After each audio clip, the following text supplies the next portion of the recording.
Vi er 3 barndomsvenner som har syklet sti sammen så lenge jeg kan huske. For 2 år siden gjennomførte vi vårt største prosjekt nå, den klassiske vandreruta GR5 gjennom Europa. Andreas har i mellomtiden blitt far, og lever konstant i tidsklemma mellom bleieskift og stiturer. Jakob har flyttet til Vestfold, og har store utfordringer med å finne noe som minner om høydemeter på sti. Og jeg, Jonas, var skadet hele fjoråret, og fikk ikke syklet en eneste meter. Men til tross for noe dårligere utgangspunkt, krysset vi Atlanteren og satte kursen mot Amerika. Og det var med flunka nytt og for anledningen synkronisert utstyr vi forlot flyplassen for å bi oss ut på Colorado Trail. Colorado Trail starter i Denver og slynger seg gjennom Rocky Mountains. Det er en 800 km lang høyfjellsti som gjennomsnittlig ligger på godt over 3000 meter og forserer 22 000 høydemeter underveis. Alt må tråkkes for egen maskin, og 70% av stien er single track, før man til slutt avslutter i Durango. Turen gjennomføres med telt og sovepose, hvor man står for maten selv.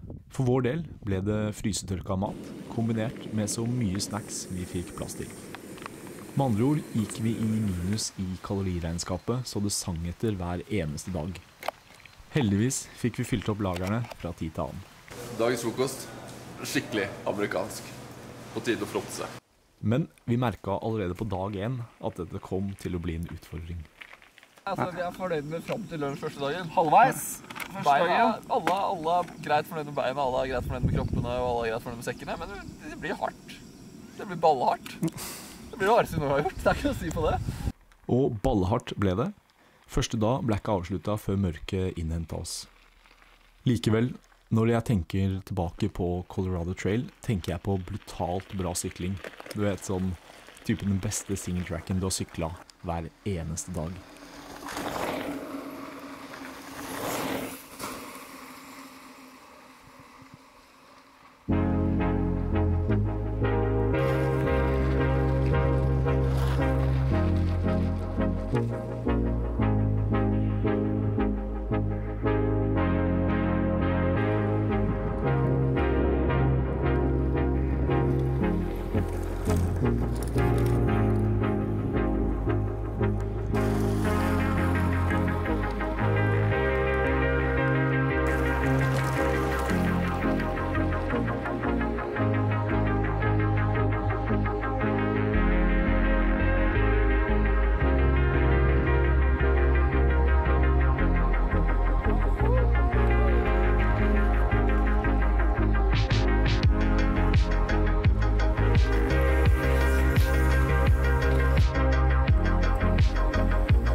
Colorado Trail er spesiell i den grad at man er så alene i fjellet.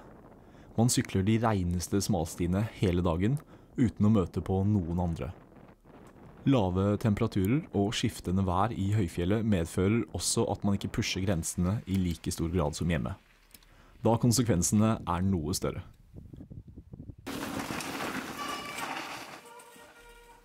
Eller i alle fall ikke hele tiden. Man får et litt annet perspektiv og ro over syklinga enn når man jager Strava-segmenter. Selv om gutta på ingen måte sier nei til hårete nedkjøringer. Men ekspedisjonssykling er noe helt spesielt, og stemninga i leiren reflekterte ofte hvordan dagen hadde vært.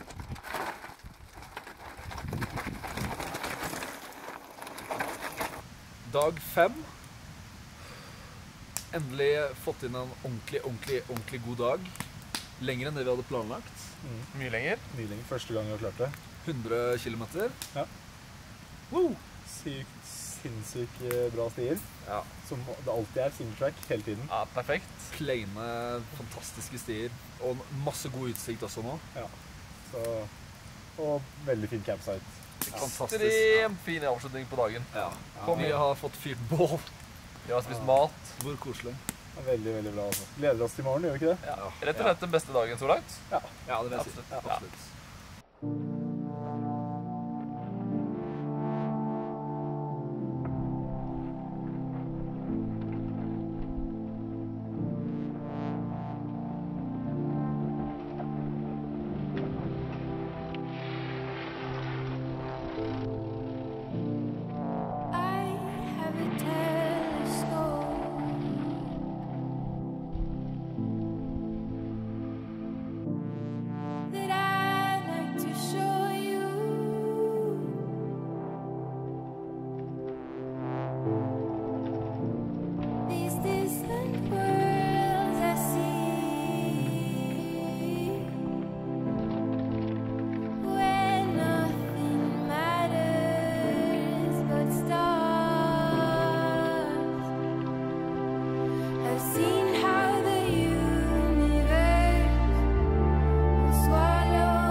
Selv om turen stort sett gikk etter planen, kom man alltid opp i noen situasjoner man kunne ha unngått.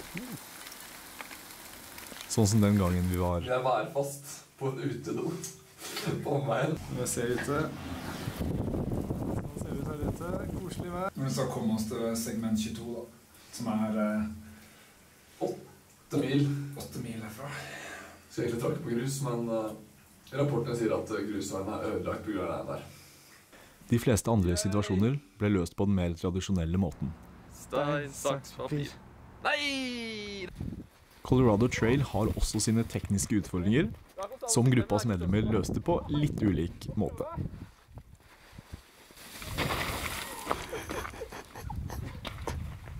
And that's how we roll! Og så må vi heller ikke glemme det yrende dyrelivet vi opplevde underveis. Vi ser her nede er jo 2 prakteksempler på elg. Eller mos, som du sier her i Colorado. Det jeg sitter igjen med er fantastiske dager i fjellet, hvor sykkelen sto klar og ventet på meg hver morgen. Colorado Trail var et eventyr uten like. Dette klippet er for den første timen, den første dagen, og slik fortsatte egentlig hele turen.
Og når vi til slutt kikket ut over turens siste etappe, litt slitne og noen kilo lettere, var jeg likevel sikker på at dette ikke blir siste gang vi drar på tur sammen. Kameraet går. Ja, store problemer på Colorado Trail. Det er juli. Jeg trodde det var sommerhuset, jeg. Nei. Det er tørt. Det er så hardhudsa. Og du må si ifra da! Når jeg fylte vann, det er så harde. Liten harepust. Hvite og dritfett. Er du klare? Ja. Våt start. Kald start. Nei, kleint. Sorry, ass. Jeg kan ikke. Unnskyld, det er ikke meningen å ødelegge det. Ja, jeg kan ikke. Ja, det er alltid men det er sånn cold start, cold start. Ok, hva vil du si da?